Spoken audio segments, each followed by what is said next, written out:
Batsman, எனக்கு ரொம்ப பிடிக்கும். வேர்ல்டுலேயே என்னை கேட்டால் நம்பர் 1 பெஸ்ட் ஃபினிஷர்னு நான் சொல்லுவேன். அயர்லாந்துட்ட 2-0 அப்படின்னு வாஸ் அவுட் தோல்வி ஆனதுக்கு இப்போ ஒரு புதிய காரணம் வெளியே வந்திருக்குங்க. இந்த கௌதம் காம்பீர் ஆல்ரவுண்டர் வேணும் அப்படின்னு பித்து பிடிச்சு அலையிறதுனால தான் அயர்லாந்துக்கு எதிர இந்த மாதிரி ஒரு மோசமான ஒரு படு தோல்வி ஏற்பட்டுச்சு அப்படின்னு சொல்றாங்க. இது உண்மைதாங்க.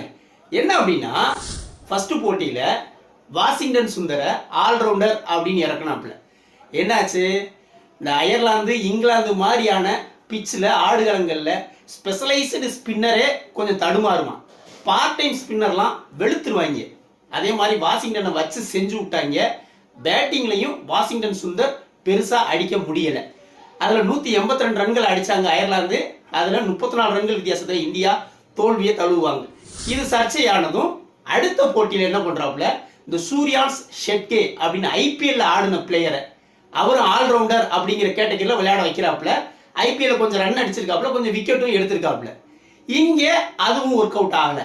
இந்த ஷெட்கே வந்து பவுலிங்கையும் அடிச்சிட்டாங்க, பேட்டிங்லையும் ரன் அடிக்க முடியலை.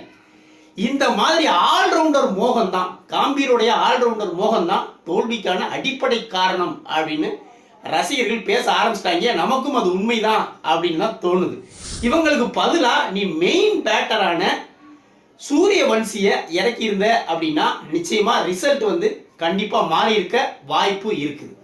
இந்தியாவுக்கு ரவீந்திர ஜடேஜா, ஹர்திக் பாண்டியா மாதிரியான ஆல்ரவுண்டர்கள் செட் ஆனது இயல்பா செட் ஆனாங்க. யாரும் கொண்டு போய் பிளான் பண்ணி திட்டமிட்டு செய்யலை. ஆட்டோமேட்டிக்கா பேட்டிங் ஆடினாங்க, பவுலிங் திறமை இருந்துச்சு, அப்படியே டீமுக்குள்ள செட் ஆகி ரொம்ப காலத்துக்கு விளையாண்டாங்க. ஆனா காம்பீர் என்ன நினைக்கிறாப்புல, பர்பஸா திட்டம் போட்டு வந்து ஆல்ரவுண்டர்ல உருவாக்கணும், நம்மதே உருவாக்கணும், நம்ம பேரை சொல்லணும் அப்படின்னு சொல்லிட்டு சில பிளேயர்களை கொண்டு வந்து திணிச்சு வாய்ப்பை அதிகமாக கொடுத்துக்கிட்டே இருக்கான் மனுஷன். ஆனால் அது ஒர்க் அவுட்டே ஆக மாட்டேங்குது. சில நேரம் நீங்க திட்டமிட்டது நடக்கவே செய்யாது, இயல்பா அதுவா நடக்கணும். யார் வந்து ஹர்ஷித் ராணா, நிதிஷ்குமார் ரெட்டி, வாஷிங்டன் சுந்தர், இப்போ இந்த சூர்யான் ஷெட்கே இவங்கெல்லாம் கொண்டு வந்து ஆல்ரவுண்டர் ஆக்கிறோம்னு சொல்லிட்டு கொண்டு வந்து திணிக்கிறாப்புல, அது வந்து ஃபெயிலியரை தான் கொடுக்குது. இந்திய அணி இதுக்கு பதிலாக என்ன செய்யணும் அப்படின்னா, 6வது 7வது இடத்துல பெஸ்ட் ஃபினிஷரை இறக்கணுங்க.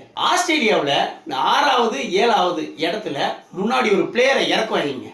பேர் வந்து மைக்கேல் பெவன். மனுஷன் என்ன மாதிரி ஃபினிஷருங்க. டீம் எப்படிப்பட்ட கண்டிஷன்ல இருந்தாலும் சரிதான், அப்படி மீட்டு கொண்டு வந்துருமா.